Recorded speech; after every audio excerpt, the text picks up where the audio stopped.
Hello students, कैसे आप सभी। I hope you all are good. चलिए, तो आज हम अपने सेकंड पार्ट के साथ आगे बढ़ते हैं एनपीओ में। ठीक है, मतलब हमारा ये नेक्स्ट चैप्टर है, नेक्स्ट चैप्टर नंबर 20। एनआईओएस का चैप्टर नंबर कौन सा है हमारा? ये 20 है। ठीक है जी। तो आज हम इसमें हमने कल क्या किया था, हमने लास्ट क्लास में कवर किया था कि नॉट फॉर प्रॉफिट ऑर्गेनाइजेशन का एक इंट्रोडक्शन किया था। इंट्रोडक्शन में हमने क्या देखा कि हमारी जो कैश बुक जो होती है उसी की समरी होती है क्या? Receipt and payment account. तो receipt and payment account is nothing but the summary of my cash book, जिसमें हमने देखा था कि हमारी डेबिट साइड होती है रिसिप्ट साइड और क्रेडिट साइड होती है पेमेंट साइड। फिर हमने उसके बाद आगे बात की थी कि जब हम रिसिप्ट एंड पेमेंट अकाउंट बनाते हैं तो हम ये देखते हैं कि उसके अंदर हमारी करंट ईयर, प्रीवियस ईयर और नेक्स्ट ईयर से रिलेटेड सारी रिसिप्ट हो सकती हैं, और current year, next year, previous year से रिलेटेड हमारी सारी क्या हो सकती हैं? पेमेंट्स हो सकती हैं। अब वो पेमेंट रिवेन्यू नेचर भी हो सकती है और कैपिटल नेचर भी हो सकती है। सिमिलरली आपका जो है रिसिप्ट है वो भी आपकी क्या हो सकती है? रिवेन्यू नेचर और कैपिटल नेचर हो सकती है। यहां तक हमने बात की थी।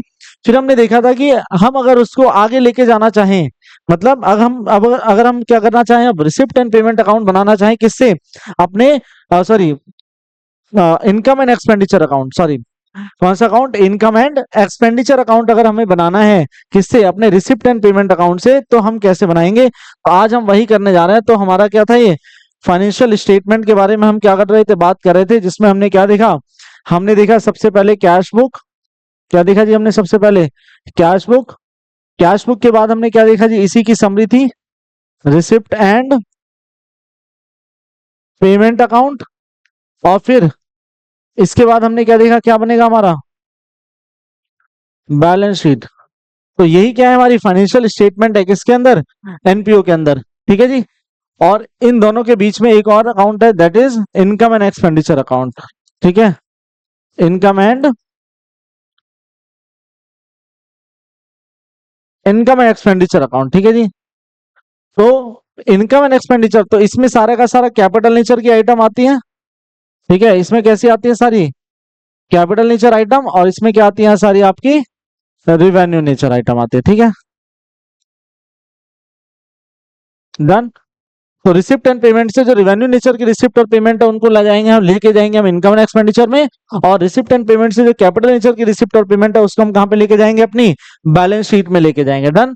चलिए आगे चलते हैं, देखते हैं क्या है। तो इनकम एंड एक्सपेंडिचर अकाउंट, हालांकि हमको इसको प्रीवियस चैप्टर में भी हमने क्या किया था, इसके बारे में अच्छे से डिटेल में एक माइंड मैप हमने बना के देखा था।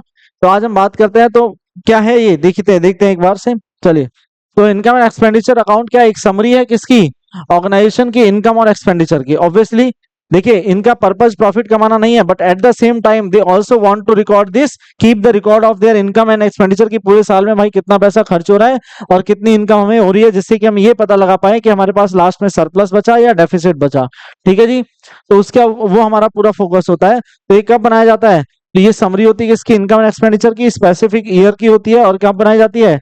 एंड ऑफ द ईयर में बनाई जाती है। ठीक है जी। अब हम नेचर की बात करें अगर, तो ऑब्वियसली ये भी क्या है, जैसे प्रॉफिट एंड लॉस अकाउंट बनता है एक प्रॉफिट ऑर्गेनाइजेशन के अंदर, ऐसे ही इसके अंदर भी क्या होता है? आपका इनकम एंड एक्सपेंडिचर अकाउंट बनता है। बट पर्पज ये है कि वहां पे क्या निकलता था, अगर आपकी इनकम साइड ज्यादा है, एक्सपेंस साइड कम है, डेबिट साइड ज्यादा है, क्रेडिट साइड ज्यादा है, डेबिट साइड कम है, तो प्रॉफिट होता था। यहाँ पे क्या होगा, अगर आपकी इनकम साइड यानी क्रेडिट साइड ज्यादा है और डेबिट साइड यानी एक्सपेंस साइड कम है, तो आपका क्या होगा? सरप्लस होगा। और अगर उल्टा हो जाता है, डेबिट ज्यादा हो जाता है, क्रेडिट कम हो जाता है, तो हम बोलेंगे कि क्या हो गया जी? ऑर्गेनाइजेशन को डेफिसिट हो गया। ठीक है, क्या स्कोप है? Only includes revenue, income and expenditure. ये बात भी हम कर चुके थे लास्ट क्लास में। ये सिर्फ क्या करता है? रिवेन्यू नेचर की इनकम और एक्सपेंडिचर के बारे में ही बात करता है, और वो भी कौन से ईयर की? Only for the current year. तो इसको बहुत अच्छे से हमने एक माइंड मैप से प्रीवियस क्लास में किया था, जिसमें मैंने इंट्रोडक्शन में बताया था आपको। क्या ये पास्ट, प्रेजेंट और फ्यूचर सभी आइटम्स को रखता है? यस, बिल्कुल रखता है। लेकिन रिसिप्ट एंड पेमेंट रखता है, ये पास्ट और फ्यूचर को क्या कर देता है? इग्नोर कर देता है, ओनली करंट ईयर आइटम्स को रखता है। ठीक है जी। तो मैं बोलूं अगर यहाँ पे, तो सी वाई को ओके है, बट पी वाई और एन वाई ये दोनों क्या है? नहीं आएंगे। ठीक है, ऐसी कौन सी आइटम आएंगी? रिवेन्यू नेचर के आइटम आएंगे। आउटकम क्या है? अभी मैंने बताया, अगर आपकी इनकम ज्यादा है, एक्सपेंडिचर कम है, तो सरप्लस होगा।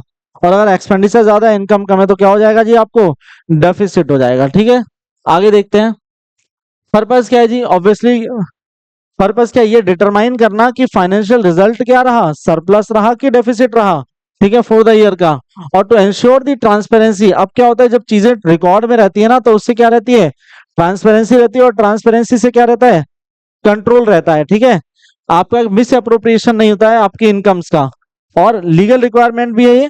ठीक है, तो लॉ भी कहता है कि भाई आपको क्या बनाना पड़ेगा, ये अकाउंट्स आपको बनाने पड़ेंगे, क्योंकि आपको ऑडिटिंग भी करानी पड़ेगी इसकी। ठीक है जी, तो लीगल रिक्वायरमेंट भी है, ट्रांसपेरेंसी के लिए भी है, फाइनेंशियल कंट्रोल के लिए भी है। ठीक है, और सरप्लस और डेफिसिट आइडेंटिफाई करने के लिए। रेलिवेंस क्या है जी, कहाँ तक हमारे लिए सही है, essential for the not for profit organisation, तो ये सिर्फ नॉट फॉर प्रॉफिट ऑर्गेनाइजेशन के लिए जरूरी है, क्यों, ताकि वो उसकी क्या निकाल पाए, परफॉर्मेंस चेक कर पाए। ठीक है जी, and even if they don't aim to earn the profit, कह रहा है प्रॉफिट कमाना हमारा पर्पस नहीं है, बट उसके बावजूद भी आपको क्या करना पड़ेगा, इनकम एंड एक्सपेंडिचर अकाउंट आपको बनाना पड़ेगा।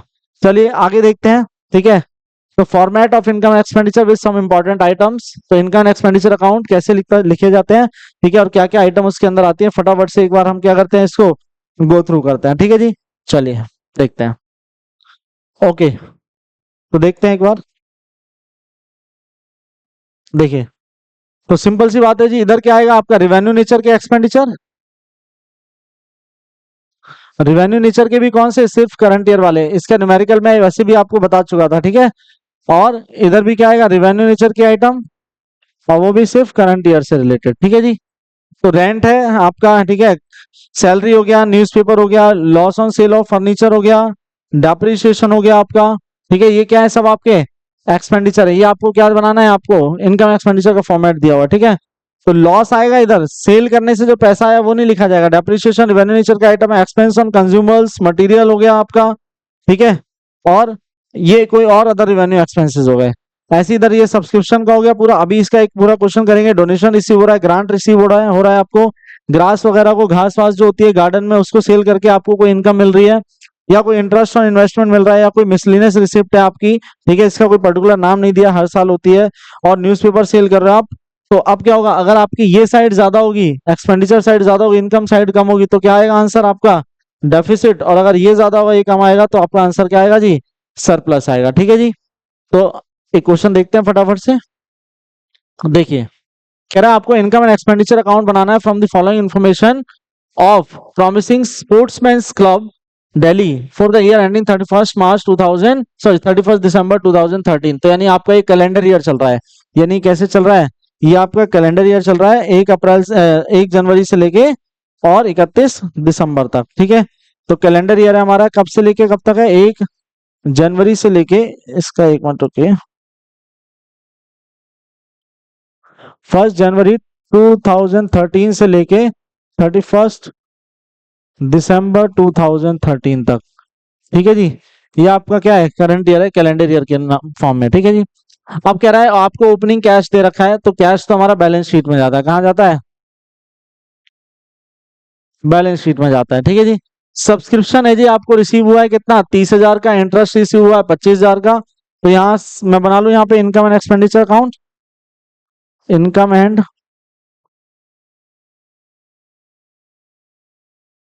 Expenditure account. ठीक है, तो इनकम एंड एक्सपेंडिचर अकाउंट बनाते हैं हम फटाफट से। ठीक है, देखिए,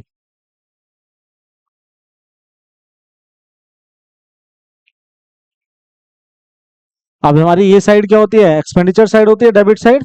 ठीक है, लेकिन रिसिप्ट एंड पेमेंट में रिसिप्ट होता है ना, ठीक है, एक्सपेंस डेबिट होता है, और इनकम क्या होती है हमारी, क्रेडिट होती है। ठीक है, ये हो गया हमारा अमाउंट का कॉलम, और ये भी हमारा क्या हो गया जी, अमाउंट का कॉलम। ये कौन सी ईयर के लिए, for the year ending 31 December 2013 के लिए है। चलिए, तो देखते हैं इधर से, सब्सक्रिप्शन आपको मिला है कितना, 30,000 रुपए, तो यहाँ लिख दो बाय सब्सक्रिप्शन, कितना मिला है, 30,000 रुपए। अभी कोई एडजस्टमेंट नहीं है हमारे पास, कोई एडिशनल इन्फॉर्मेशन नहीं है। ठीक है, तो कितना मिला है हमें सब्सक्रिप्शन, 30,000 रुपए। इंटरेस्ट कितना मिला है, 2500 रुपए, तो बाय इंटरेस्ट, रिवेन्यू नेचर की आइटम है ना, 2500 रुपए। आगे देखिए, उसके बाद स्पोर्ट्स मटेरियल आपने कंज्यूम किया है, तो रेगुलर बेसिस पे कंज्यूम होता है, तो एक्सपेंस है हमारा। तो टू स्पोर्ट्स मटेरियल, कितना है हमारा ये स्पोर्ट्स मटेरियल, 24,000 रुपीज। ठीक है जी, फिर हम मैच फंड इसको छोड़ देते हैं, ये हमारा लाइबिलिटी में आता है। कहाँ पे आता है, लायबिलिटी में। डोनेशन कितना मिला हमें, 2,000 रुपए।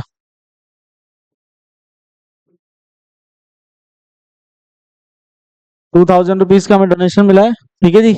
क्योंकि ये फंड है ना, और फंड क्या होती है, लायबिलिटी। फंड का मतलब होता है जो एक पर्टिकुलर पर्पस के लिए बनाया गया है, उसको आप जनरल किसी पर्पस के लिए यूज नहीं कर सकते, इसलिए वो क्या कहलाता है, हमारी लायबिलिटी कहलाता है, ठीक है। क्योंकि आपके उसके ऊपर क्या लगा हुआ है, वो एक पर्टिकुलर पर्पस के लिए है, और आप उस पर्पस के अलावा उसको किसी और चीज के लिए यूज नहीं कर सकते, ठीक है। तो इसलिए लायबिलिटी में जाता है। डोनेशन हो गया आपका। सेल ऑफ ग्रास, घास वगैरह सेल किया आपने, तो ये इनकम हो गई आपकी। जैसे ग्राउंड है पूरा, ग्राउंड में क्या होता है, लोग ये ग्रास को सेल कर देते हैं ना, सेल ऑफ ग्रास। 300 रुपीज का सेल हुआ है जी ये। उसके बाद है आपका न्यूज़पेपर के एक्सपेंसेस हैं आपके, तो रेगुलर बेसिस है। न्यूज़पेपर का कितना खर्चा है आपका, 600 रुपए का है। कितना है, 600 रुपए का है जी। इन्वेस्टमेंट परचेज किया है, तो इन्वेस्टमेंट तो एसेट होती है ना भाई, ये तो एसेट होती है ना, बार बार थोड़ी परचेज करते हैं। सैलरी यहाँ पे करते हैं, टू सैलरी।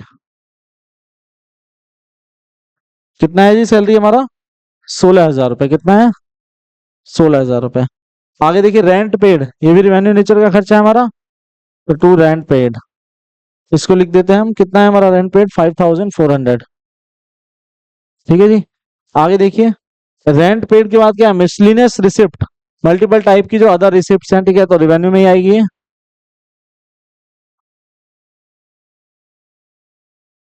ये कितने की थी मिसलिनियस रिसिप्ट आपके पास, ये है 600 रुपए की। कितने की जी, 600 रुपए की, ठीक है। आगे देखते हैं मिसलिनियस रिसिप्ट के बाद क्या है, देखिए आगे। उसके बाद बोल रहे हैं जी आपको टेलीफोन के खर्चा है कुछ, टेलीफोन चार्जेस, तो ये रेगुलर बेसिस के चार्जेस होते हैं, है ना। तो टू टेलीफोन चार्जेस कितने हैं जी आपके, ये 1,200 रुपए। कितना है, 1,200 रुपए। आगे देखिए कैश बैलेंस, अभी क्लोजिंग कैश है, तो ये भी कहाँ जाएगा आपका, बैलेंस शीट में जाएगा, ठीक है जी। क्लियर है, तो ये आपका उसमें जाएगा। तो अभी ये रिसिप्ट एंड पेमेंट से हम क्या करते हैं, इसको फेच करते हैं इस डेटा को। तो ये अल्टीमेटली एक तरह से क्या दिया हुआ है आपको, ये रिसिप्ट एंड पेमेंट दिया हुआ है, ठीक है। चलिए, तो ये हमारा क्या होगा, इनकम एंड एक्सपेंडिचर में हमारी एक्सपेंसेस साइड हो गई, ये साल में हमारी क्या हो गई, इनकम हो गई। तो एक बार टोटल कर लेते हैं कितना हो रहा है हमारा ये। तो डेफिसिट आएगा कि सरप्लस आएगा, ये हमें चेक करना है। तो मुझे जहां तक लग रहा है कि डेफिसिट आएगा। क्यों, क्योंकि देखिए आपको इन्वेस्टमेंट परचेज आपका फंड कौन सा था, मैच फंड, ये आपका 2500 है, स्पोर्ट्स मटेरियल, ठीक है। तो आपका ये ओके डन। करिए इसको एक बार, टोटल कितना आ रहा है ये आएगा आपका आई थिंक 30। इधर से टोटल कर लेते हैं, 24 + 6 कितना हो गया, 30 + 10 40, 40 + 10 51, 51 52, 52 600। कितना हो गया जी, 52 600 हो गया। इधर देख लेते हैं कितना आ रहा है, 34, 34 और 35 400, 35 400 कितना आ रहा है, 35 400 आ रहा है, ठीक है जी। तो जीरो जीरो आपका कितना बचा, 002, और इधर से माइनस करिए, 12 में से 5 गया तो आपका 7 बचेगा, और इधर 1 बचेगा आपका, है ना। तो आपके एक्सपेंडिचर साइड क्या है आपका, ज्यादा है, और इनकम साइड क्या है जी आपकी, कम है। तो क्या आएगा आपका, डेफिसिट आएगा। क्या आएगा, डेफिसिट आएगा, ठीक है जी। तो एक्सपेंडिचर साइड ज्यादा है, इनकम साइड कम है, तो यहाँ पे लिखेंगे बाय डेफिसिट। कैसे निकला ये, बैलेंसिंग फिगर से निकला। कितना निकला ये, 17,200 के हम डेफिसिट में चल रहे हैं, ठीक है जी। तो इसको टोटल कर लेते हैं, कितना हमारा 52,600 है जी, और ये भी कितना हमारा 52,600 है, ठीक है। क्लियर है जी। तो इस तरीके से हमें क्या करना है, अकाउंट्स को बनाना है। जो कैपिटल नेचर का ये आइटम है उनको क्या कर देंगे, हम छोड़ देंगे, क्योंकि वो बैलेंस शीट में जाती है। और इधर से हम क्या करेंगे, रिवेन्यू नेचर की रिसिप्ट और एक्सपेंसेस को हम इनकम और एक्सपेंडिचर साइड में डालते रहेंगे। रिसिप्ट में रिसिप्ट को डालेंगे इनकम में रिवेन्यू नेचर की, और पेमेंट को डालेंगे एक्सपेंडिचर में, कहाँ पे, इनकम एक्सपेंडिचर अकाउंट में। चलिए, अब हम बात करते हैं सब्सक्रिप्शन का। जो अभी जैसे हमने यहाँ पे सब्सक्रिप्शन किया ना, ये देखिए आप यहाँ पे लिखा ना हमने सब्सक्रिप्शन, ये देखिए। अब क्या होता है, कई बार क्वेश्चन में जो सब्सक्रिप्शन दिया होता है ना, उसके साथ कुछ और इन्फॉर्मेशन भी आपको दी होती है, उसका ट्रीटमेंट हमें कैसे करना है वो अभी एक बार हम देख लेते हैं, ठीक है जी। क्योंकि अब ये क्या है, एडजस्टमेंट है, तो ये क्या है, कुछ एडजस्टमेंट है आइटम की जो इनकम और एक्सपेंडिचर अकाउंट में हमारी होती हैं। ऐसी कोई एडजस्टमेंट है जो क्या होंगी, हमारी इनकम एंड एक्सपेंडिचर अकाउंट में होंगी। तो वो कौन कौन सी एडजस्टमेंट है, तो पहला है हमारा जी सब्सक्रिप्शन आपको रिसीव हुआ है, ठीक है।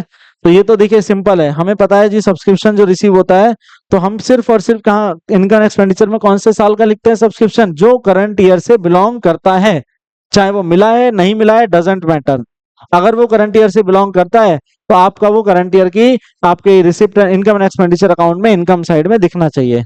लेकिन कुछ ऐसा पैसा मिल गया आपको सब्सक्रिप्शन का जो इस साल से बिलोंग ही नहीं करता है, मतलब वो या तो पिछले साल का मिला है इस साल, या अगले आने वाले साल के लिए जो था वो पैसा इसी साल मिल गया है, तो हम क्या करेंगे, उन दोनों को एक्सक्लूड कर देंगे और सिर्फ कौन सा लेंगे, हम करंट ईयर का लेंगे, चाहे वो आपने पे किया है, चाहे आपने मतलब चाहे वो आपको रिसीव हुआ है, चाहे वो आपको रिसीव नहीं हुआ है, ठीक है जी।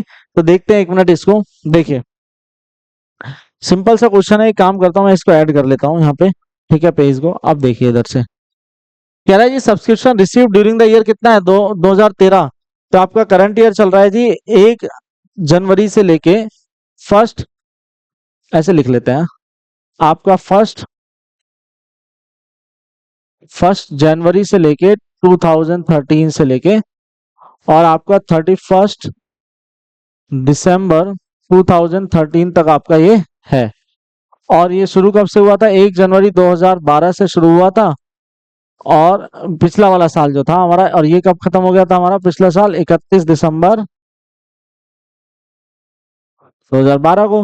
और नेक्स्ट ईयर कौन सा होगा, 1 जनवरी 2013 से शुरू होगा, 31 दिसंबर 2000, सॉरी 13 कह रहा हूँ, 14 से शुरू होगा ये 2014 से, और खत्म भी कब होगा, 2014 में खत्म होगा।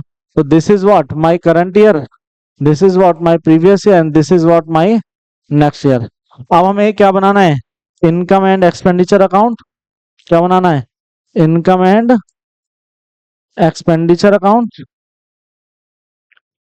कौन से ईयर के लिए, for the year ending, current year कौन सा है, for the year ending 31 December 2013, ठीक है। ये हमें बनाना है जी। चलिए देखते हैं। तो हमारा सब्सक्रिप्शन वाला सारा पॉइंट जो है वो किधर आएगा, इनकम साइड में आएगा, क्योंकि सब्सक्रिप्शन क्या होती है हमारे लिए, इनकम होती है ना। तो देखते हैं फटाफट, पर्टिकुलर अमाउंट, पर्टिकुलर और अमाउंट। तो ये मेरी इनकम साइड है, ये हमारा अमाउंट है, और इसको हम बोलते हैं क्रेडिट, और ये हमारा एक्सपेंस है, या एक्सपेंडिचर बोल दीजिए, और ये क्या होता है जी, हमारा अमाउंट होता है, ठीक है। यहाँ तक क्लियर हो गया। तो हमें पता है सब्सक्रिप्शन किधर आता है, सब्सक्रिप्शन आता है आपका इनकम साइड में, किधर आता है, इनकम साइड में। तो आप देखते हैं हमें करंट ईयर में कितना सब्सक्रिप्शन मिला है। तो करंट ईयर में सब्सक्रिप्शन रिसीव हुआ है आपको ड्यूरिंग द करंट ईयर कितना, 15,000। तो मैं क्या करूंगा, यहाँ पे लिख लूंगा सबसे पहले, बाय सब्सक्रिप्शन रिसीव्ड, कितना मिला है जी आपको, 15,000। कितना मिला है, 15,000 मिला है, ठीक है जी। आगे चलिए, कह रहा है subscription outstanding as on 31 December 2013, मतलब साल के एंड में 1,500 रुपए अभी भी सब्सक्रिप्शन क्या है, आउटस्टैंडिंग है। तो भाई करंट ईयर का होगा। अगर साल के एंड में, करंट ईयर के एंड में 31 दिसंबर 2013 को कुछ सब्सक्रिप्शन आउटस्टैंडिंग है, मतलब वो करंट ईयर का है ना, आपने पे नहीं किया, मतलब आपको मिला नहीं है, वो बात अलग है, लेकिन बकाया तो है, आपको मिला नहीं है अभी, कोई बात नहीं, लेकिन है तो करंट ईयर का। तो हम क्या करेंगे, इसको हम आउटस्टैंडिंग सब्सक्रिप्शन को क्या कर देंगे, करंट ईयर वाले को प्लस कर देंगे। तो ध्यान रखना, करंट ईयर का अगर सब्सक्रिप्शन आउटस्टैंडिंग होता है तो मैं लिखूंगा outstanding subscription of current year, कितना है जी। तो करंट ईयर का सब्सक्रिप्शन आपका आउटस्टैंडिंग कितना है, 1,500 रुपए है, ठीक है। मिला नहीं है बात अलग है, लेकिन बिलोंग तो करंट ईयर से करता है, यस बिल्कुल करता है जी। तो इसको क्या किया जाएगा, यहाँ पे रिकॉर्ड किया जाएगा। आगे देखिए, फिर कह रहा है कि subscription received in the year 2012, कह रहा है 2012 में, यानी पिछले साल आपको कुछ सब्सक्रिप्शन मिल गया था on account of year 2013, current year के लिए। भाई देखो, कह रहा है इस वाले साल में आपको कोई सब्सक्रिप्शन मिला था ये बोल के कि वो अगले साल का है, तो हमें तो पता है कि वो अब नहीं मिलेगा, लेकिन पॉइंट ये नहीं है अब मिलेगा कि नहीं मिलेगा, पॉइंट ये है कि वो पिछले साल जो आपने रिसीव कर लिया था 800 रुपए का सब्सक्रिप्शन, क्या वो करंट ईयर का है, करंट ईयर से बिलोंग करता है? यस बिलोंग करता है। कैसे पता चला? देखो, कह रहा है subscription received in the year 2012, 2012 में जो रिसीव किया वो कौन से ईयर का था? वो 2013 का था, यानी आपने एडवांस में पिछले साल रिसीव कर लिया होगा। तो उसको क्या करेंगे हम? वापस से प्लस करेंगे। क्यों? क्योंकि वो कहाँ का है? करंट ईयर का है ना। ठीक है, तो आउटस्टैंडिंग करंट ईयर का क्या होता है?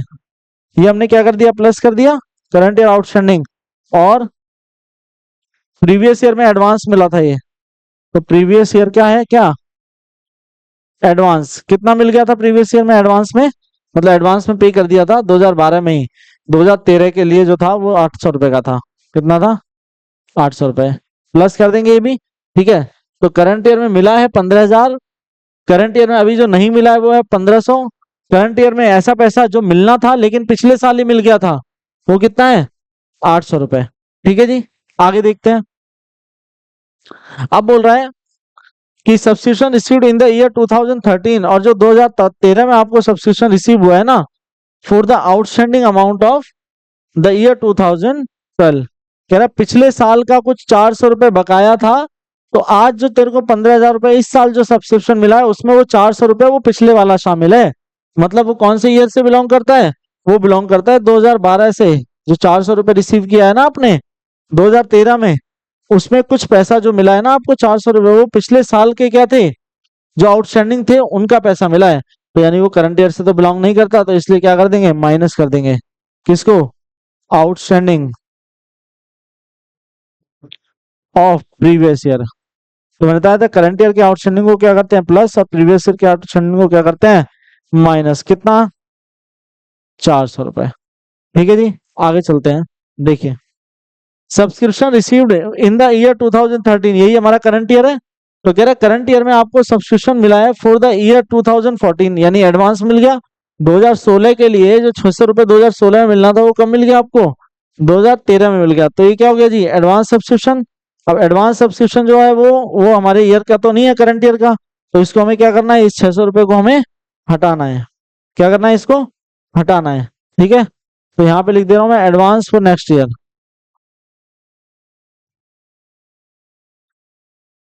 क्या लिखेंगे? माइनस कर देंगे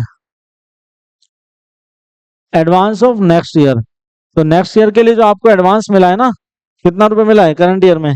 सब्सक्रिप्शन आपने रिसीव किया करंट ईयर में, जो 2014 में मिलना है आपको, वो कितना एडवांस में ले लिया आपने? 600 ले लिया है। ठीक है, तो ये भी क्या कर दो? हटा दो, क्योंकि हमें करंट ईयर का चाहिए। तो वो 15,000 के अंदर ये 600 इंक्लूड था। अब हमने क्या कर दिया? उसको हटा दिया है। ठीक है, आगे देखिए। उसके बाद है subscription received in the year, ये हो गया हमारा 2016। Calculate the amount of subscription received to be shown in the income and expenditure account for the year ended 31 December 2013। अब देखिए आप एक चीज, कि भाई सब्सक्रिप्शन तो हमें समझ में आ गया कि 15,000 रुपए जो हमें इस साल मिला है उसमें से 600 रुपए वैसा है जो आपको नेक्स्ट ईयर के लिए मिला है, तो उसको हम क्या करेंगे? यहाँ से उसको हम यहाँ से हटा देंगे। तो हटा दिया। पिछले साल का कुछ आउटस्टैंडिंग पैसा, बकाया पैसा हमें इस साल मिल गया, उसको भी क्या कर देंगे? हम हटा देंगे। और जो करंट ईयर का आउटस्टैंडिंग है, क्योंकि वो करंट ईयर से बिलोंग करता है, ठीक है, तो उसको क्या करेंगे हम? यहाँ पे जो करंट ईयर आउटस्टैंडिंग है उसको क्या कर देंगे? प्लस। पिछले साल आपको कुछ पैसा एडवांस में मिल गया था करंट ईयर के लिए, तो वो मिल तो गया था ना, तो उसको क्या करेंगे? प्लस करेंगे। तो ये 3 प्लस होगा और ये 2 क्या हो जाएगा हमारा? माइनस हो जाएगा। तो ये कितना हो जाएगा हमारा? 8 और 5 13, 23, 173। ये हो जाएगा 17,300। ठीक है जी, 17,300 हो जाएगा। ठीक है, और माइनस कर दो इसमें से 1,000, तो हो जाएगा 16,300। ठीक है, तो हमारे यहाँ पे आ जाएगा 16,300। हम्म, ठीक है जी।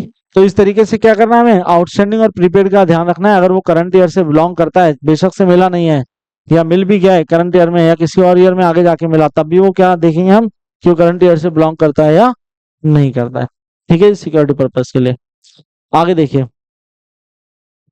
तो करंट ईयर से जो भी आइटम हमारी बिलोंग करती है उसको क्या करेंगे, प्लस करेंगे, और जो नेक्स्ट ईयर और प्रीवियस से जो बिलोंग करती है उसको क्या कर देंगे, हम यहाँ से हटा देंगे। अब ये और कहाँ जाएगा, तो देखिए आउटस्टैंडिंग पिछले साल का था, तो पिछले साल की बैलेंस शीट में आउटस्टैंडिंग सब्सक्रिप्शन हमें दिखाएगा पिछले साल की बैलेंस शीट में, ठीक है।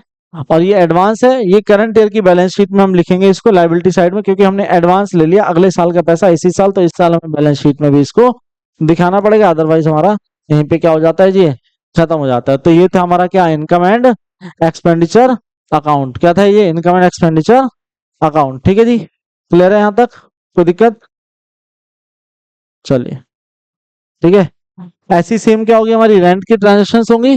रेंट का मतलब भी वही है, जो करंट ईयर से बिलोंग करता है वो क्या करेंगे, प्लस, और जो पिछले या नेक्स्ट ईयर से बिलोंग करता है रेंट आपने जो पे किया है, तो उसका क्या कर देंगे हम, नेगेटिव, मतलब उसके इफेक्ट को हम क्या कर देंगे, हटा देंगे, ठीक है। आगे देखिए, जैसे क्वेश्चन देखिए यहाँ पे दे रखा है, क्लब हैज पेड, ये एक्सपेंडिचर साइड में होगी वर्किंग, क्योंकि रेंट क्या एक्सपेंस है ना, तो मैं एक्सपेंडिचर साइड बना रहा हूँ, सिर्फ इनकम साइड उधर होती है वो नहीं बना रहा हूँ।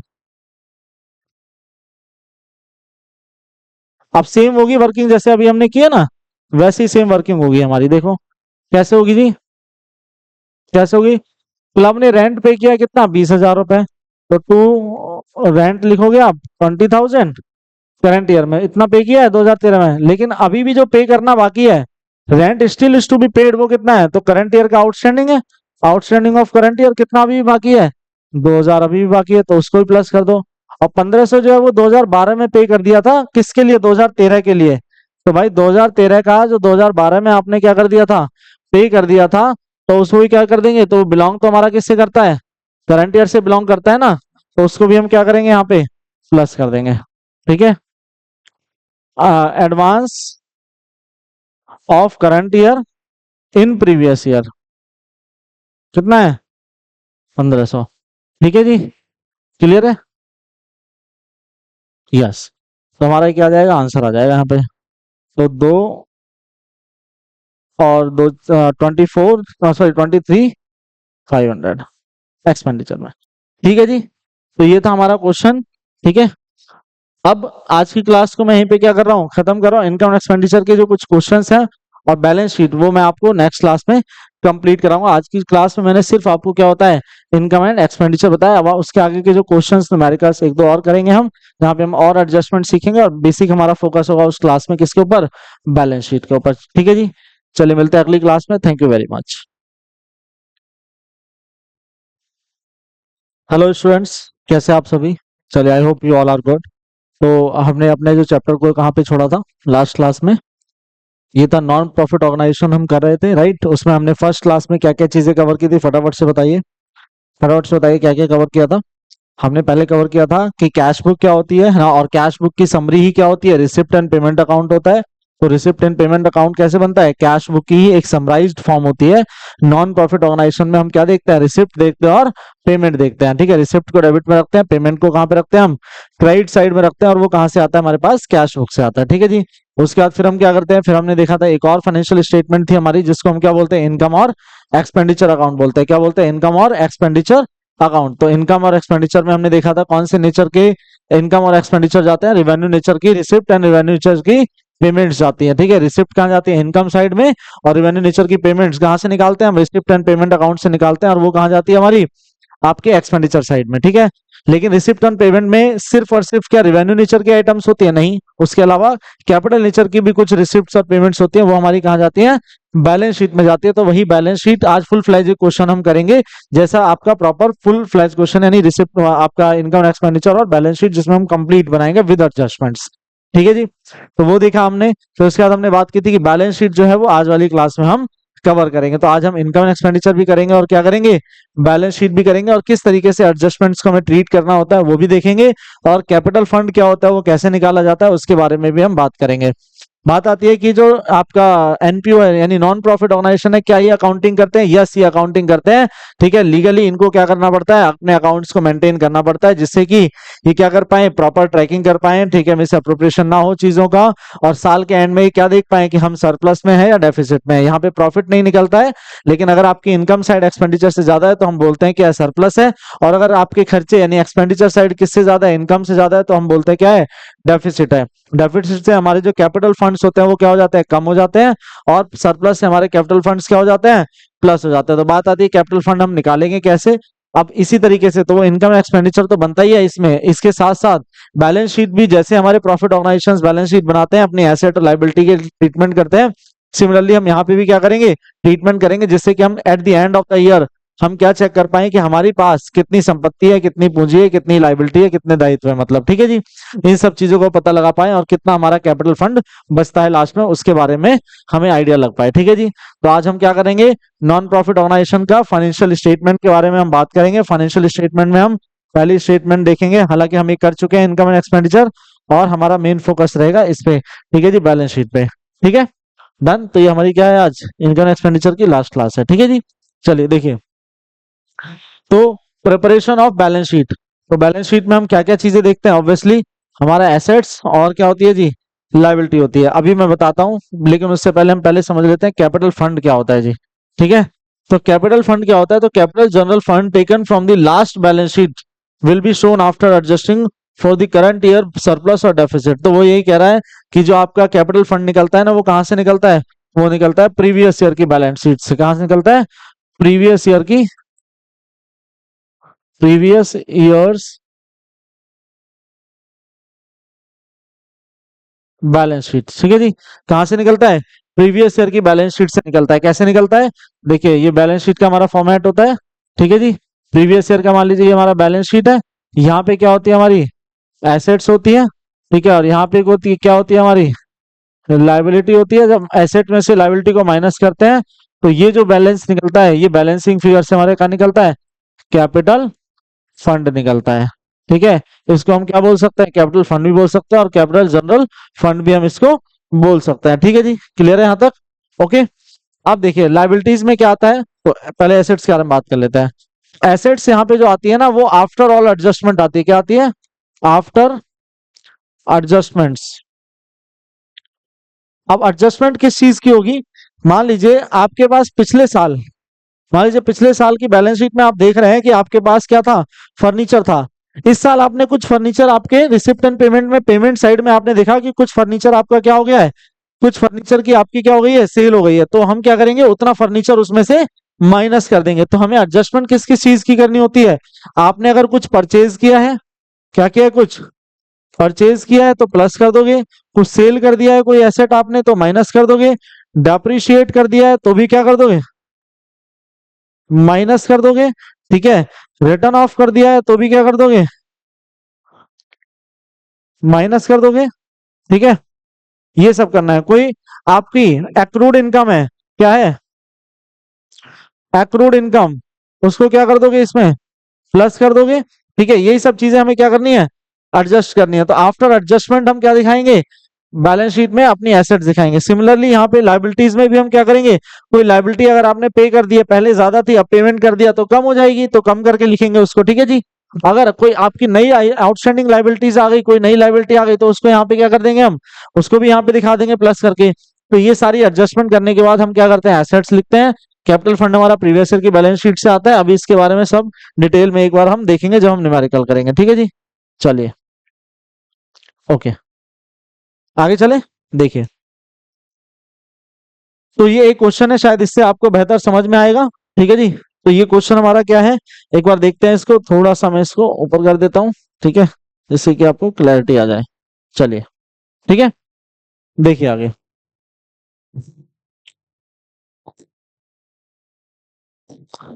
तो हमारे पास क्या है जी, बैलेंस शीट फटाफट से देख लेते हैं, एक मिनट। देखिए हमारे पास, अच्छा इसकी शायद कुछ एडजस्टमेंट्स रह गई हैं। ठीक है, आई थिंक वो पेज हट गया यहाँ से। ठीक है, इसकी कुछ एडजस्टमेंट है, मैं आपको अभी बता दे रहा हूँ एडजस्टमेंट क्या क्या है। ठीक है जी, एक सेकेंड रुकिए आप।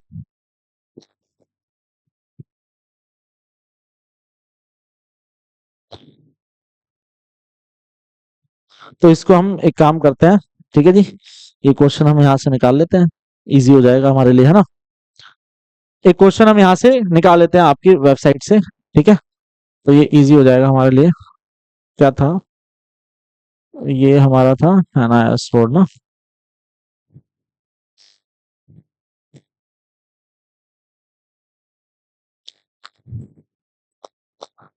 Class 12th accountancy, right. चलिए यहां से ले लेते हैं, ठीक है, कोई नहीं। ये देखिए, ये है न्यूमेरिकल क्वेश्चन करेंगे हम, है ना जी। हम कौन से चैप्टर पे हैं? हम हैं यहाँ पे, ठीक है। तो एक न्यूमेरिकल क्वेश्चन फटाफट से देखेंगे इसका क्या है। ये देखिए, ओपन हो रहा है अभी, ठीक है, एक न्यूमेरिकल क्वेश्चन। तो ये हम सब कुछ कर चुके हैं, ठीक है। प्रीवियस क्लासेस में हमने क्या कर लिया, इसको कंप्लीट कर लिया है। तो हम कहाँ पे आते हैं? प्रैक्टिकल क्वेश्चंस पे आते हैं, ठीक है। प्रैक्टिकल क्वेश्चन हमारा कौन सा क्वेश्चन है जी? ये हम कर चुके हैं कल, ये भी हमने देख लिया है, यस।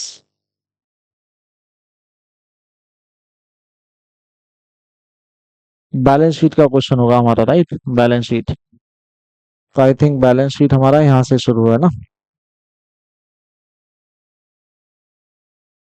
चलिए,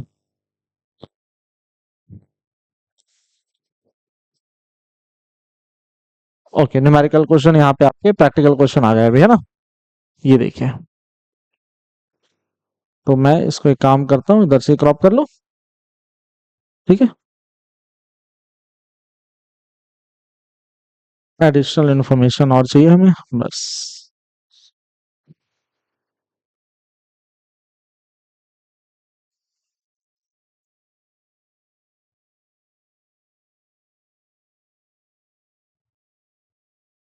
चलिए, आई थिंक अभी आपको ये थोड़ा विजिबल है क्या? विजिबिलिटी है? नहीं है तो कोई नहीं, इसको हम नेक्स्ट पेज पे भी ले जा सकते हैं। आई थिंक विजिबल है अभी ये, ठीक है। दिख रहा है? सभी को दिख रहा है जी, ठीक है। और थोड़ा बड़ा कर दें, ये देखिए। चलिए देखें क्वेश्चन, देखिए। तो ये क्या है, न्यूमेरिकल है हमारे पास। बैलेंस आपको ब्रॉट डाउन दे रखा है, ये कैश बैलेंस होता है। कैसा बैलेंस, कौन सा बैलेंस होता है हमारा? ये हमारा कैश बैलेंस होता है, ठीक है। ये इसको यहाँ करते हैं, और ये यहाँ पे आ गया, सॉरी, ठीक है। तो ये हमारा कौन सा बैलेंस होता है जी? कैश बैलेंस होता है, ठीक है, कैश बैलेंस। ये कौन सा ईयर का है? प्रीवियस ईयर का है। और ये कौन सा कैश बैलेंस है हमारा? करंट ईयर का है, ठीक है। तो हम बैलेंस शीट कैसे बनाएंगे? देखिए, हम बैलेंस शीट बनाएंगे इस तरीके से। इसको एक काम करते हैं, ये ले लेते हैं, थोड़ा स्पेस ज्यादा मिलेगा ना। चलिए, देखिए, आपको जब ये क्वेश्चन करना है तो किस तरीके से करना है, ठीक है। आप पहले दो बैलेंस शीट बनाएंगे। कितनी बैलेंस शीट बनाएंगे? दो। एक बैलेंस शीट में बना रहा हूं आपका, पहले तो आपका जो फाइनेंशियल ईयर चल रहा है वो कौन सा चल रहा है, देखो एक बार। ये कौन सा चल रहा है आपका? 31 दिसंबर दे रखा है ना आपको। आपको दे रखा है ये 31 दिसंबर का डेटा दे रखा है, आई थिंक, ठीक है जी। ये देखिए, ये 1 अप्रैल को आपने किया है, 31 दिसंबर आपका क्या है? This is your current year. तो आपका ये क्या है? ये आपका करंट ईयर है, ये आपका प्रीवियस ईयर का पैसा है, और ये आपका नेक्स्ट ईयर का पैसा है, ठीक है जी। चलिए देखते हैं हम। बोल रहा है आपका फाइनेंशियल ईयर है जी 1 अप्रैल से लेके 31 दिसंबर तक, सॉरी 1 जनवरी से लेके और 31 दिसंबर तक है। तो यहाँ पे हम लिख देते हैं 1 जनवरी से 31 दिसंबर, है ना। ये 1 जनवरी 2013 से 31 दिसंबर 2013, ये आपका क्या है जी? करंट ईयर है, ठीक है। तो नेक्स्ट ईयर कौन सा हो जाएगा? 1 जनवरी 2014 से 31 दिसंबर, सॉरी, 31 दिसंबर 2014 है, ठीक है जी। आगे देखिए, ये कब से है जी? आपका 1 जनवरी 2012 से 31 दिसंबर 2012 है, ठीक है। 31 दिसंबर 2012, ठीक है। तो ये हमारा प्रीवियस ईयर है, ये हमारा करंट ईयर है, ये हमारा क्या है जी? नेक्स्ट ईयर है, ठीक है। क्लियर है यहाँ तक? ये तीनों हमें क्लियर हो गए। अब हम क्या करते हैं? बैलेंस शीट बनाते हैं। तो बैलेंस शीट हमारा प्रीवियस ईयर की बैलेंस शीट कब खत्म होगी? 31 दिसंबर को। तो मैं यहाँ पे लिखता हूँ बैलेंस शीट, बैलेंस शीट, ठीक है। दो बैलेंस शीट बना रहा हूं मैं, एक क्योंकि हमें पता है कैपिटल फंड कहां से निकलेगा? हमारा प्रीवियस ईयर की बैलेंस शीट से, ठीक है जी। ये बन गई प्रीवियस ईयर की बैलेंस शीट, ठीक है। और यहाँ पे बना रहा हूं मैं करंट ईयर की बैलेंस शीट। इसको थोड़ा और छोटा कर दें, इतना बड़ा अमाउंट जरूरत नहीं है हमें। ये हो गया जी हमारा बैलेंस शीट। और ये कौन से ईयर की है हमारी, ये हमारी करंट ईयर की है। ठीक है, अब करंट ईयर एंड कब होगा आपका, ये आपका एंड कब होगा, एज एट 31 दिसंबर 2012। ये आपका एज एट 31 दिसंबर 2013। ठीक है जी। चलिए, तो इधर साइड क्या आएगा, लाइबिलिटीज आएगी ये, और ये आपका एसेट्स आ गया। ठीक है जी। और इधर बना लेते हैं हम income and expenditure account current year का, इनकम एंड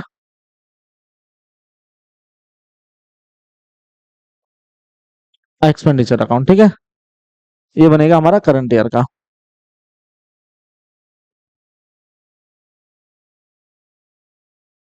बस एक सेकंड रुकिए।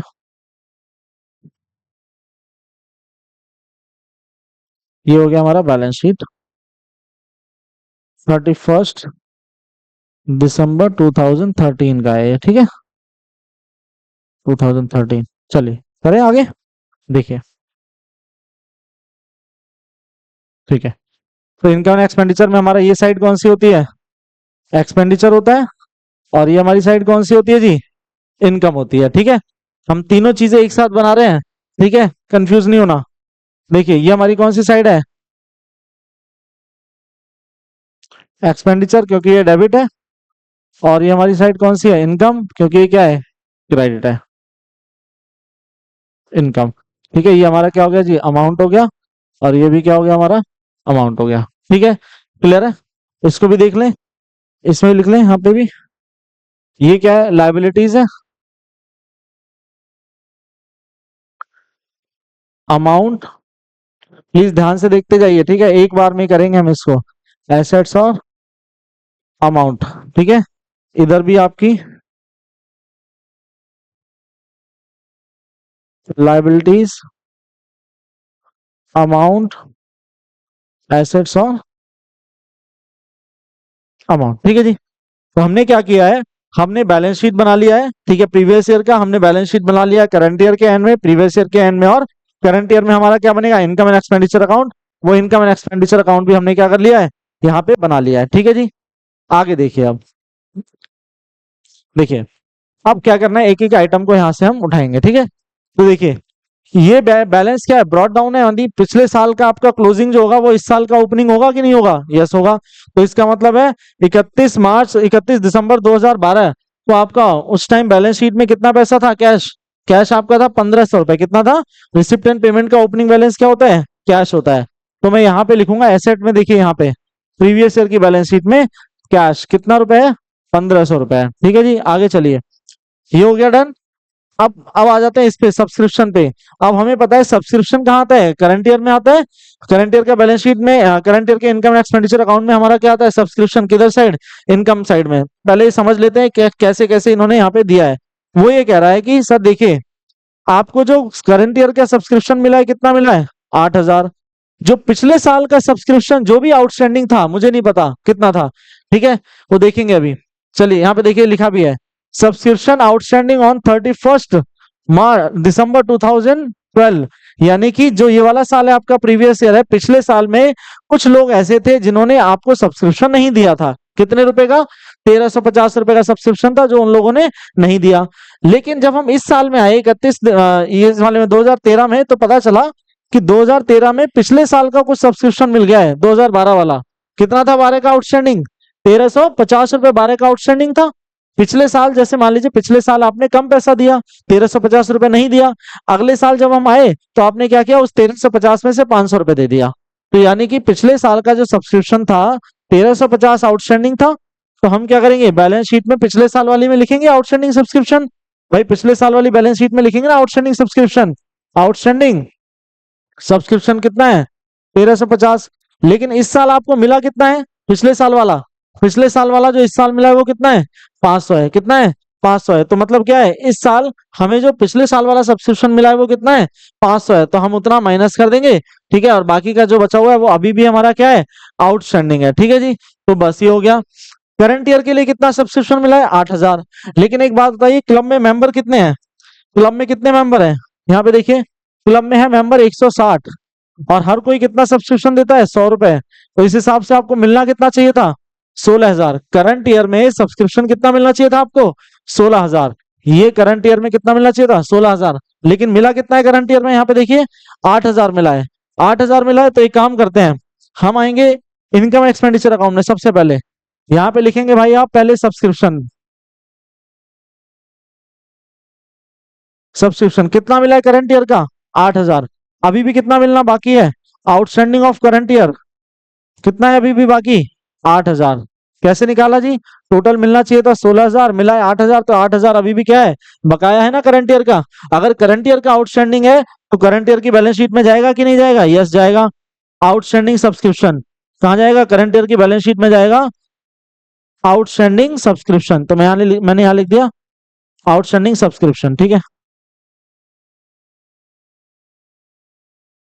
करंट ईयर का, करंट ईयर का है ये। कितना है? 8,000। अब एक बात बताइए, पिछले साल का आपको कितना मिल गया है? पिछले साल का मिल गया 500। पिछले साल का आउटस्टैंडिंग कितना था जी? 1,350। तो इसका मतलब अभी भी तो पिछले साल वाला आउटस्टैंडिंग है कि नहीं है? बिल्कुल है। तो हम यहाँ पे आउटस्टैंडिंग सब्सक्रिप्शन फिर से लिखेंगे। आउटस्टैंडिंग, आउटस्टैंडिंग सब्सक्रिप्शन फिर से लिखेंगे हम यहाँ पे। आउटस्टैंडिंग कौन से ईयर वाला है? ये प्रीवियस ईयर वाला है। कितना है? 1,350 में से 500 मिल गया, तो इसका मतलब अभी भी 850 पिछले साल वाला क्या है? आउटस्टैंडिंग है। तो वो भी कर दिया हमने। चलिए आगे चलते हैं। ठीक है, अब नेक्स्ट ईयर वाला आइए। इस साल में आपको अगले साल का मिल गया, तो भाई ये तो लाइबिलिटी है। आपने एडवांस में पिछले अगले साल जो मिलना था वो इसी साल मिल गया, तो मेरे लिए क्या है? एडवांस इनकम हो गई ना एक तरह की। और एडवांस इनकम क्या होती है आपके लिए? लाइबिलिटी होती है। तो करंट ईयर में आपको अगले साल वाला जो मिल गया है, तो वो क्या है? Advance subscription. क्या है ये? Advance subscription. कितना मिला है? 400 रुपए। तो इसको क्या करेंगे? लाइबिलिटी साइड में लिख देंगे करंट ईयर की। तो करंट 400 नहीं 450 है। कितना है? 450। तो हम यहाँ पे लिख देंगे 450। ठीक है जी, समझ में आया? करंट ईयर में मिलना चाहिए था 16,000। 16,000 में से मिला 8,000, तो कितना नहीं मिला? 8,000 नहीं मिला, वो प्लस कर दिया यहाँ पे। और ये क्या अभी भी आउटस्टैंडिंग है, तो यहाँ पे भी आ जाएगा। ठीक है, ऐसे ही पिछले साल का आपका आउटस्टैंडिंग था 1,350, जिसमें से करंट ईयर में मिला है सिर्फ कितना? 500। तो भाई 1,350 में से अगर 500 पिछले साल का मिल गया, तो अभी भी आउटस्टैंडिंग कितना है?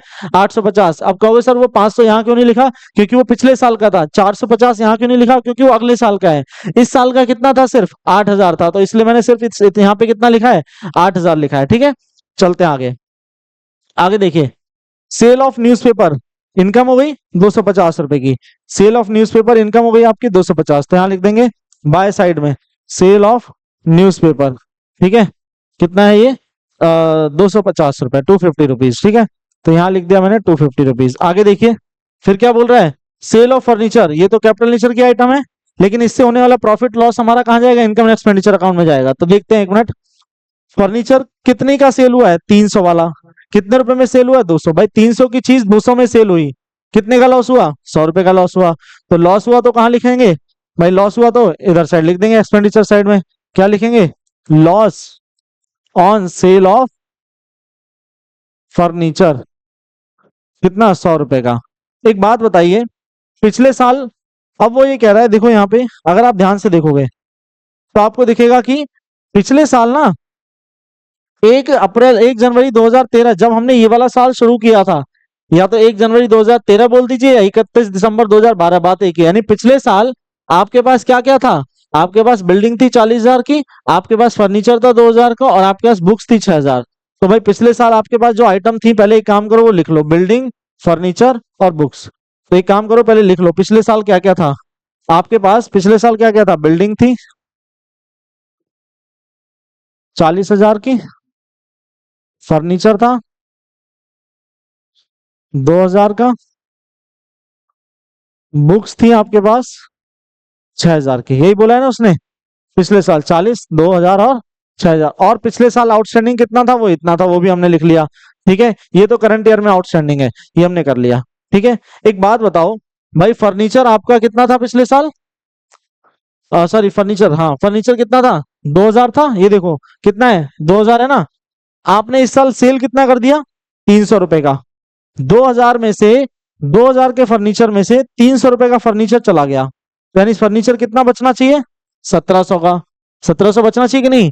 लेकिन आपने देखो यहाँ पे देखो, क्या आपने इस साल और फर्नीचर नहीं खरीदा है 1000 रुपए का, यस खरीदा है, तो भाई वो प्लस कर दोगे, ठीक है, तो वो क्या कर दोगे, प्लस। तो आपने जितना बेच दिया सेल कर दिया उतना माइनस, जितना आपने खरीदा इस साल वो क्या कर दिया, प्लस। तो आपके पास फर्नीचर कितना हो गया, 17 और 10, 17 और 1000, 27,000 हो गया, कितना, सॉरी 2700 रुपए हो गया।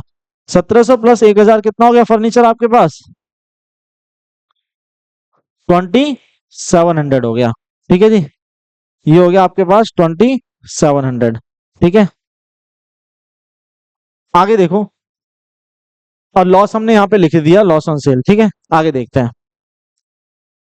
फर्नीचर क्या रेंट रिसीव हो रहा है आपको 1750 रुपीज, तो ये तो इनकम है आपके लिए, तो रेंट रिसीव्ड, ठीक है, तो यहाँ लिख दोगे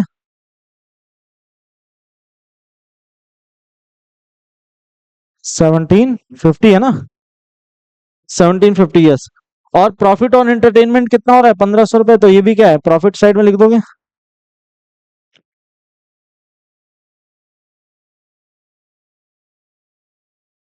ये कितना था, 1500 रुपए था ना, यस 1500 रुपए, तो ये लिख दिया मैंने 1500 रुपए, ठीक है जी। अब चलते हैं, ये वाली साइड हमारी क्या हो गई जी, कंप्लीट हो गई, ये साइड हमारी क्या हो गई, कंप्लीट। अब बात करते हैं यहाँ पे, ठीक है। ये देखिए, इलेक्ट्रिसिटी ये एक्सपेंस है ना, इलेक्ट्रिसिटी बिल क्या है, एक्सपेंस है, तो यहाँ पे लिख देंगे, सॉरी यहाँ पे क्या लिखेंगे, इलेक्ट्रिसिटी, तो यहाँ पे लिख देंगे इलेक्ट्रिसिटी बिल कितना पे किया आपने, कितना पे किया, पेमेंट है ना, ये देखिए यहाँ पे लिखा है ना पेमेंट, पेमेंट है तो एक्सपेंडिचर में जाएगा कितने का, 1500 रुपए का पेमेंट किया, तो यहाँ पे लिख दो 1500 रुपए। आगे बताइए, कह रहा है जनरल एक्सपेंसेस कितने हैं, 1250, लेकिन यहाँ पे बता रहा है कि इस साल आपका अभी भी जनरल एक्सपेंसेस कितना बचा है, 50।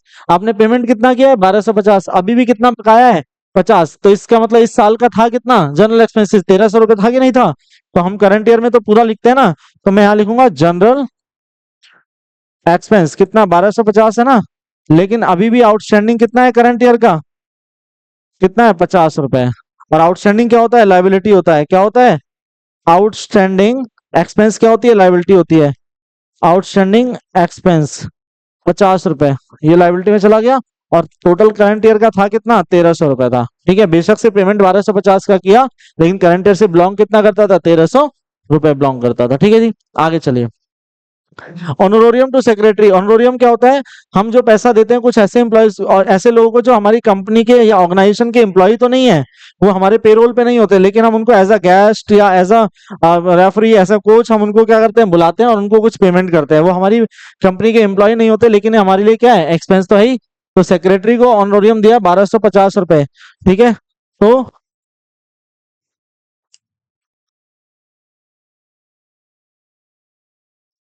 ऑनरोरियम टू सेक्रेटरी 1250 रुपए, ठीक है जी, ये पेमेंट कर दिया आपने, ऑनोरियम दे दिया आपने। अब बुक्स कितने की है आपकी, इस साल जो खरीदी है, पेमेंट का मतलब क्या है, इस साल आपने खरीदी कितने की है, 2050, 250। एक बात बताओ, क्या पिछले पुराने आपके पास बुक्स थी कि नहीं थी पहले, भाई पहले भी तो बुक थी आपके पास 6000 की, ये देखो 6000 की बुक्स आपके पास पहले थी। तो एक काम करो, यहाँ लिख लो, पिछले साल आपके पास 6000 की बुक थी, इस साल हमने देखा पेमेंट में आपने 2250 की बुक और परचेज कर ली, 2250 की बुक्स और परचेज कर ली। तो एक बात बताओ, आपके पास बुक्स ज्यादा नहीं हो गई, अब कितने की हो गई, 8250 की हो गई। तो यानी कि इस साल वाली बैलेंस शीट में जब मैं बुक्स लिखूंगा तो कितनी लिखूंगा, 8250 लिखूंगा, ठीक है जी। कितनी हो गई, 8250। अब न्यूज़पेपर की पेमेंट की आपने, तो एक खर्चा है 500 रुपए, तो लिख दो यहाँ पे न्यूज़पेपर। बुक्स हमारे लिए एसेट होती है, ठीक है, और न्यूज़पेपर हमारे रेवेन्यू एक्सपेंडिचर होते हैं, इसलिए यहाँ पे आ रहे हैं, ठीक है। तो न्यूज़पेपर कितना है हमारा, न्यूज़पेपर खरीदा आपने 500 रुपए का, कितना खरीदा है, 500 रुपए का, ठीक है जी। आगे देखिए, फर्नीचर का हमने कर लिया परचेज जो किया था। फिक्स डिपॉजिट क्या पहले था, एफडी आपके पास पहले नहीं थी, इसी साल खरीदी है, कब खरीदी है, 1 अप्रैल 2013 में खरीदी है। एक बात बताओ, 1 अप्रैल 2013 में अगर आपने एफडी खरीदी, तो 1 अप्रैल 2013, सॉरी 1 अप्रैल नहीं है, 1 जनवरी है, सॉरी 1 जनवरी 2013 को एफडी खरीदी, पूरे साल में आप बताइए 5% इंटरेस्ट कितना मिला होगा आपको, मिलना चाहिए, सॉरी मिला नहीं है, मिलना चाहिए, अगर मिला होता तो यहाँ पे लिखा होता है ना, आपको मिला नहीं है, लेकिन क्या आपने कमा लिया? यस, मैंने कमा लिया है। 4,000 रुपए का मैंने एफडी किया, जिसपे 5% मेरा इंटरेस्ट बनना चाहिए था पूरे साल में, क्योंकि मैंने कब खरीदी है? 1 जनवरी को। तो जनवरी से दिसंबर पूरे 12 महीने होते हैं, पूरे 12 महीने हैं, तो यानी एक साल में आपका 5% कितना होता है? 200 रुपए में होता है। क्या आपको मिला है इस साल? अगर मिला होता तो यहाँ पे रिसिप्ट में कहीं लिखा होता, लेकिन नहीं मिला। लेकिन मिलना तो चाहिए था ना? यस, मिलना चाहिए था। तो आपके लिए क्या है, आप यहाँ पे लिखेंगे इंटरेस्ट ऑन एफडी एक्रूड। ये क्या है? एक्रूड, मतलब कमा चुके हो लेकिन मिला नहीं है। और अगर ऐसी कोई चीज है जो कमा चुके हो वो मिली नहीं है, तो वो आपके लिए क्या होती है? इनकम होती है। और अगर नहीं मिली है तो क्या बन जाती है? वो एसेट बन जाती है। तो 200 रुपए प्लस इन्वेस्ट एफडी कितने की है आपने? फिक्स डिपॉजिट कितने का किया है? 4,000 रुपए का। कितना कितना था? 40,000 था? 4,000 था? 4,000 था, ठीक है जी। आपने एफडी भी कर दिया है 4,000 रुपए का, और उस पे इंटरेस्ट आपको मिला नहीं है, लेकिन आप एलिजिबल हैं, आप कमा चुके हैं, अर्न कर चुके हैं आप, ठीक है, क्योंकि इस ईयर कंप्लीट हो गया है। ठीक है, तो हमने इनका एसेट साइड में डाल दिया, और उधर इनकम करंट ईयर से बिलोंग करते हैं इसलिए।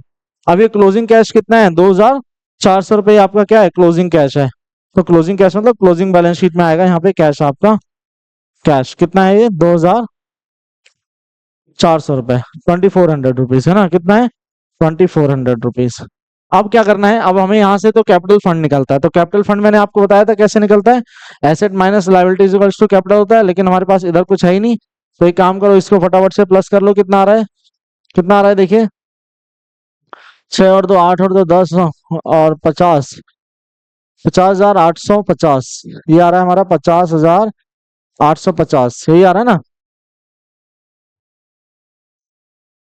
6 और 2 8, 4, 8 और 2 10, 40 और 10 50,850। ठीक है, यही आ रहा है। तो ये कैपिटल फंड हो गया। यही क्या है हमारा? कैपिटल फंड है। ये कैसे आता है? बैलेंसिंग फिगर से आता है, ठीक है। 50,850, 50,850। अब कैपिटल फंड कहाँ जाता है? ये जो कैपिटल फंड है ये कहाँ जाता है आपका? ये आपका अगले साल वाली बैलेंस शीट में आता है यहाँ पे। तो यहाँ लिख दो आप कैपिटल फंड। इसी में अगर आपको सरप्लस होगा यहाँ से प्लस हो जाएगा, और इसी में अगर आपका डेफिसिट होगा तो क्या हो जाएगा? माइनस। तो इसलिए पहले इसको मैं अंदर ही लिख लेता हूँ, 50,850 अंदर लिख लेता हूँ। अगर सरप्लस हुआ तो प्लस कर देंगे, डेफिसिट हुआ तो माइनस। देखते हैं क्या होता है। अगर इनकम ज्यादा है एक्सपेंडिचर से तो सरप्लस होगा, अगर एक्सपेंडिचर ज्यादा है इनकम से तो डेफिसिट होगा। फटाफट से टोटल बताइए कितना आ रहा है? फटाफट से टोटल करिए, इसका कितना आ रहा है देखिए। एक सेकेंड रुकिए, इधर से देख लो। आउटस्टैंडिंग हो गया हमारा ये, ठीक है, ये हो गया। फर्नीचर पिछले साल था हमारे यहाँ भी आ गया। बुक्स भी पिछले साल थी, वो भी यहाँ आ गई। एक चीज रह गई है, ये बिल्डिंग नहीं आई है ना। बिल्डिंग और लिख लो यहाँ पे, बिल्डिंग छूट गई है। पिछले साल बिल्डिंग थी, तो वो वही बिल्डिंग आपकी कुछ सेल वेल तो हुई नहीं है, तो वही आ जाएगी यहाँ पे। 40,000 रुपए। कितना आ गया ये? 40,000 रुपए आ गया, ठीक है। चलिए, ठीक है, अब बताइए कितना आ रहा है। ये टोटल बताओ कितना आ रहा है भाई आपका? 6 और 1 7 और 1 8, 9, 9,700, 29,000। ठीक है, 29 ही आएगा ना? इधर साइड बताइए कितना आ रहा है? 16। एक मिनट एक मिनट, ये गलत हो रहा है। 8,000 और 8,000, 16,000 हो गया ना ये हमारा। 16,000, 17,000, 18,000, 19,000, 19,800 आएगा। कितना आएगा? 19,800। ठीक है, 16, 17, 18, 16, 18, 19,800, 19,700, सॉरी। आप प्लीज इसको एक बार टोटल कर लीजिए। ठीक है, 19,700। इसमें से माइनस करते हैं, ये कितना होगा हमारा? देखो कितना होगा ये। 1 2 3 4, 4,650, 4,650। एक बार करिए फटाफट से, टोटल करिए, करिए फटाफट। मैं एक बार क्रॉस चेक कर लेता हूँ इसको। किया माइनस? कितना आ रहा है? ये हमने कितना लिखा था, और इधर से हमने माइनस कर दिया 4650। 1 2 3 4, 4550, 4650, ठीक है, माइनस करिए। 19700 में से 4650 माइनस करिए, 050 ना, ये आएगा हमारा 15,050 रुपये आएगा। कितना आएगा? 15,050। ये क्या आया हमारा निकल के, बताइए फटाफट से, ये क्या निकल के आया है? ये हमारा निकल के आया है सरप्लस। कितना निकल के आया सरप्लस हमारा? 15,050 था ना ये। यस, 15,050 था, ठीक है। तो यहाँ लिखेंगे हम सरप्लस। सरप्लस, ये बैलेंसिंग फिगर से आया, ठीक है। 15,050 टोटल कितना है जी? 19,700। 19,700, ठीक है जी। अब ये सरप्लस जो होता है वो इसमें क्या हो जाता है? प्लस हो जाता है, ठीक है। अगर डेफिसिट होता है क्या हो जाता है? माइनस। सरप्लस इसमें प्लस कर देंगे, कितना है जी? 15,050, ठीक है, प्लस करिए। तो आई थिंक ये हो जाएगा आपका 50 60, 65,850। कितना हो जाएगा ये? 65,850। 850 नहीं, सॉरी, 65,000, 6,900। 65,900, यस, 65,900। अब 65,900 प्लस ये कर दो, कितना आएगा ये कितना आएगा आपका, ये चेक कर लो। और ये जो है दोनों क्या होने चाहिए? सेम होने चाहिए। ये दोनों टोटल क्या होने चाहिए हमारे? सेम होने चाहिए। तो फटाफट से देखें एक बार, देख लें एक बार कितना आ रहा है। चलिए करते हैं टोटल, ठीक है। तो आई थिंक ये तो हो जाएगा आपका 9 और 5 कितना होता है? 14, तो 59, 64। तो ये हो जाएगा आपका 66। कितना हो जाएगा? 66 400 आई थिंक, है ना। 65 66 400, यस करेक्ट। इधर देख लेते हैं कितना आ रहा है आपका। इधर देखिए, तो फटाफट से पहले थाउजेंड्स वाले ले लें। 2,000 2,000 4,000, 4 और 8 कितना होता है जी? 12,000। 12,000 प्लस 8,000 कितना होता है? 20,000। 20,000 और 4,000 कितना होता है? 24,000 होता है। इसको अलग लिख लो। 40,000 हमारा अलग से दे ही रखा है हमें, वो अलग लिख लो। अब बचे हंड्रेड्स वाले। हंड्रेड्स वाले पे आ जाओ। 400 और 700 कितना हो गया हमारा? 1100। 1100 और 800 कितना हो गया? 19। 19 और 1 20, 2,000 हो गया। 2,400 कितना हो गया? 2,400 प्लस कर दो इसमें, तो ये आ जाएगा हमारा 66,400। तो यही आ रहा है सेम 66,400। और ये भी हमारा कितना आ रहा है? 66,400 आ रहा है, ठीक है जी। तो ये हमारी बैलेंस शीट क्या हो गई जी? पहली हो गई। इसका मतलब हमारा आंसर क्या है? एकदम सही है, ठीक है। बात समझ में आई कि नहीं आई? क्या किया हम लोगों ने, ठीक है। तो पिछले साल की बैलेंस शीट से क्या निकालेंगे हम? कैपिटल फंड निकालेंगे। पिछले साल की बैलेंस शीट से क्या निकालेंगे? कैपिटल फंड निकालेंगे। और इस साल उस कैपिटल फंड को इस वाली बैलेंस शीट में यहाँ पे लेके आएंगे। अब इनकम एक्सपेंडिचर में अगर सरप्लस है, सरप्लस कब निकलेगा? जब आपकी इनकम ज्यादा होगी और एक्सपेंडिचर क्या होंगे? कम होंगे, तो सरप्लस होगा। और अगर एक्सपेंडिचर ज्यादा होगा, इनकम कम होगा, तो क्या होगा आपका? डेफिसिट। डेफिसिट होगा तो इधर साइड आएगा, और यहाँ कैपिटल फंड में से क्या हो जाएगा? माइनस। और सरप्लस होगा तो इधर आएगा, और यहाँ पे क्या हो जाएगा? कैपिटल फंड में प्लस हो जाएगा। और लास्ट में आपके बैलेंस शीट क्या हो जाना चाहिए? बराबर हो जाना चाहिए, ठीक है जी। अगर आपका एसेट साइड इक्वल्स टू क्या है? आपका capital fund plus outstanding liabilities अगर है, तो इसका मतलब हमारा क्वेश्चन क्या है? एकदम सही है, ठीक है जी। क्लियर है यहाँ तक? आई होप ये बात आपको समझ में आ गई। हमने क्या किया, मैं फिर से एक बार बता दे रहा हूँ। हमने देखा ये हमारा ओपनिंग कैश है, ओपनिंग कैश बैलेंस शीट में जाएगा, और क्लोजिंग वाला कैश क्लोजिंग बैलेंस शीट में जाएगा। हमारे पास ओपनिंग बैलेंस शीट में ये सारी आइटम थी। हमने फिर इस साल कुछ और परचेज सेल किया, वो पर एडजस्ट करने के बाद हमने क्या किया, वहां पे उसको लिख दिया क्लोजिंग बैलेंस शीट में, ठीक है जी। और आउटस्टैंडिंग सब्सक्रिप्शन हमारे लिए एसेट होता है, और एडवांस सब्सक्रिप्शन हमारे लिए लायबिलिटी होता है। तो इसलिए आउटस्टैंडिंग को हमने एसेट में लिखा, और एडवांस को हमने लायबिलिटी में लिखा। पिछले साल का आउटस्टैंडिंग था 1,350, जिसमें से आपको मिल कितना गया है? 500। तो अभी भी आउटस्टैंडिंग कितना है? 850, इसलिए वो हमने करंट ईयर में लिखा। करंट ईयर में आपका जो करंट ईयर का सब्सक्रिप्शन है वो होना चाहिए था 16,000। कैसे? 160 मेंबर है, 100 रुपए हर कोई मेंबर देगा अगर, तो 16,000 मिलना चाहिए था, लेकिन मिला कितना है करंट ईयर में? 8,000।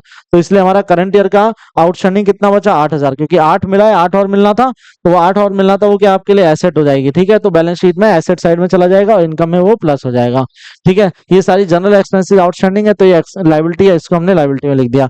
ये सब करने के बाद ओपनिंग बैलेंस शीट से कैपिटल फंड उसको ले जाइए, सरप्लस प्लस कर दीजिए और डेफिसिट क्या कर दीजिए, माइनस कर दीजिए। ठीक है जी, तो मेरी तरफ से ये चैप्टर हो गया जी खत्म। ठीक है, हमारी तरफ से चैप्टर क्या हो गया जी, खत्म हो गया है।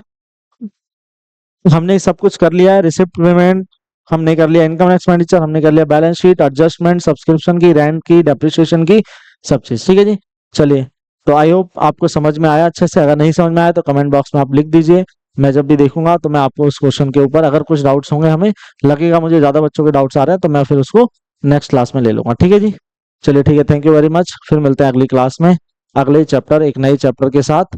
तब तक के लिए ये सारी वीडियोस देखते रहिए और अपनी तैयारी करते रहिए। ठीक है जी, चलिए, थैंक यू वेरी मच।